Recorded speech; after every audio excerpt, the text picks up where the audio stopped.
Hello, everyone. Thank you for joining. Today, we're going to talk about Code Your Cloud Infrastructure as Code Best Practices with Terraform. My name is Madhu Yeluri. In this presentation, we will discuss how Terraform as an infrastructure as code tool helps manage your cloud resources effectively. We will cover some best practices for creating scalable, secure, and maintainable cloud infrastructure. That's my company I use for consulting projects with various customers, Fortune Technologies Limited.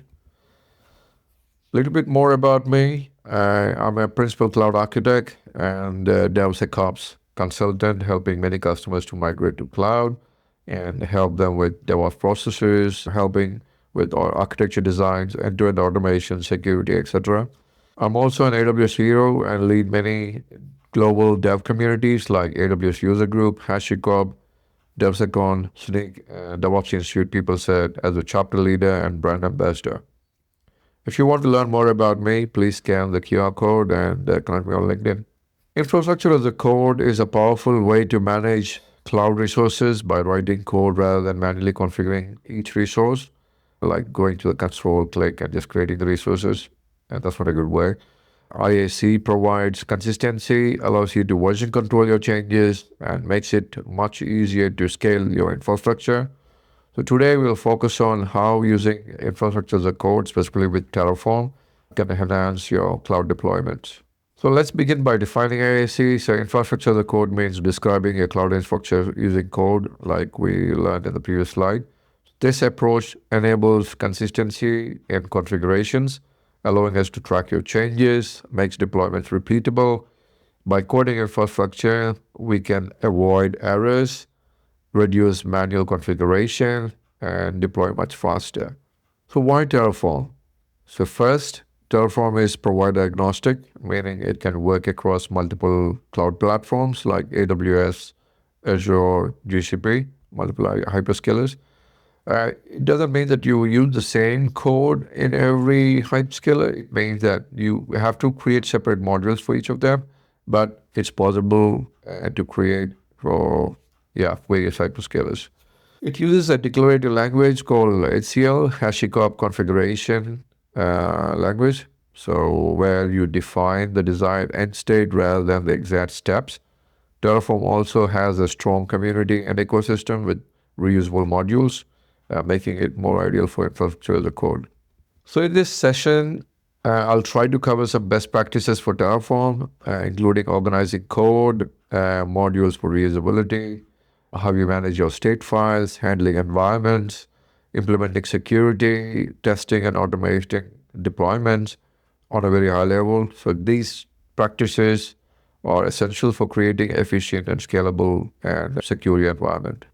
So organizing code structure to keep Terraform code organized, it's important to structure it by a service or a component, like you see on the right-hand side of the picture. So such as like network layer, database layer, application layers. So use a consistent file naming convention as well, like main.tf for main configurations, variable.tf for input variables, and output.tf for outputs. A clean structure makes it easier for the teams to find and manage specific configurations. Modules for reusability. So modules are key to write reusable code in Terraform. By using modules, you can create reusable standalone pieces of code for common infrastructure patterns like landing zone, such as like VPC, virtual private cloud. It's best to design modules with clear inputs and outputs and to keep them focused on a single purpose for better maintainability. State management, Terraform state files track every single thing you create on your cloud and tracks the current state of your infrastructure. To avoid conflicts and enable team collaboration, store files remotely, such as in an Amazon S3 bucket, and use database like DynamoDB for state locking.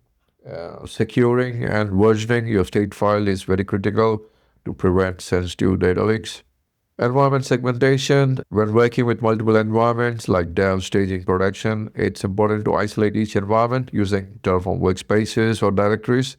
It's more of common sense. The isolation, like you see on the right-hand side of the picture, It makes more sense for you to isolate your environment, because when you play around, it's more like a sandbox. You don't want to do, you can do anything you want. And production is more like you don't want to touch a slide. It impacts the customer. It causes a huge impact. So it makes sense to isolate this to ensure that changes from one environment won't impact others, and makes deployments more predictable and manageable.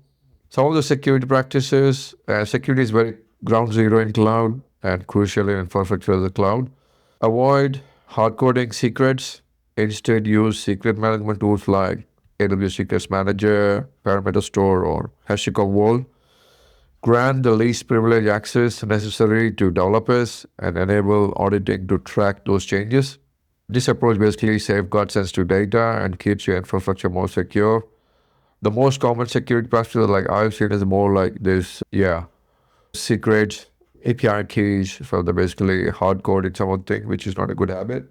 So I would definitely recommend putting them in a parameter store or HashiCorp Vault. Automation and testing. So automation is essential for consistent infrastructure deployment. By integrating Terraform into your CI/CD pipelines, either you use GitLab or Jenkins or Code Pipeline on AWS, you can automate testing and validation and deployment of your infrastructure in your pipelines. Use tools like TerraTest or Checkout for testing to ensure configurations are secure and correct. Managing drift. Like I mentioned in the past, the most common thing I've noticed is the manual changes that are made outside Terraform. Some developers go on a console, just click, change some things because to fix some things, to develop some things. That's in the long run creates a drift, and it's painful to track those changes as well. So regularly run Terraform plan to detect these changes, and consider adding those in an automated drift checks in your DevOps pipeline. Detecting this drift early in the stages helps you to keep your infrastructure more consistent and avoid nasty surprises. Let's look at an example workflow deploying a landing zone, example AWS VPC with multiple subnets.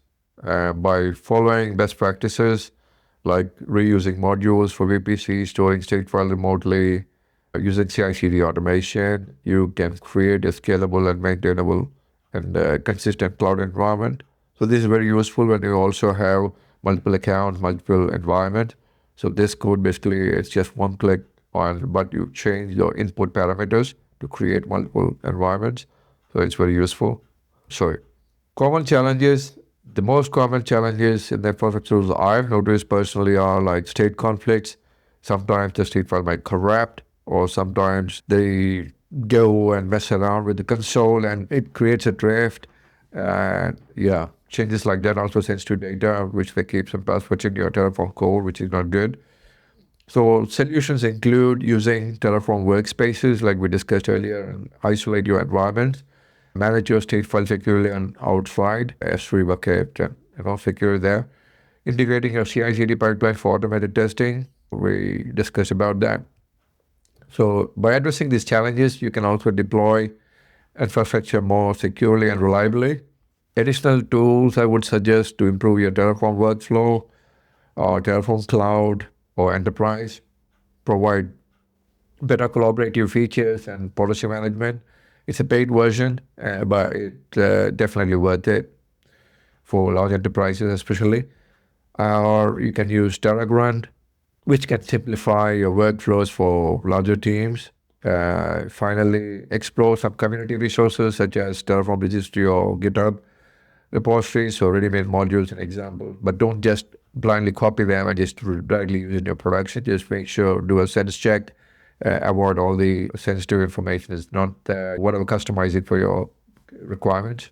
Just to summarize, remember the key best practices for Terraform: structured code, consistently use modules, prioritize security. Security is ground zero, so definitely prioritize security. Automate with CI/CD pipelines. So follow these best practices. It will help you to create scalable, secure, and more maintainable infrastructure with Terraform.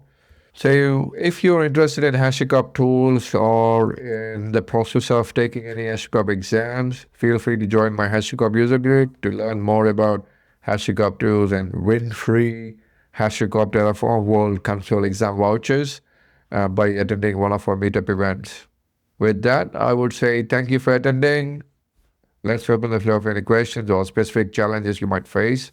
And thanks, Mark and his brother, for bringing communities together like this. Conf42 team, you guys are doing a great job. Thanks for giving me the opportunity.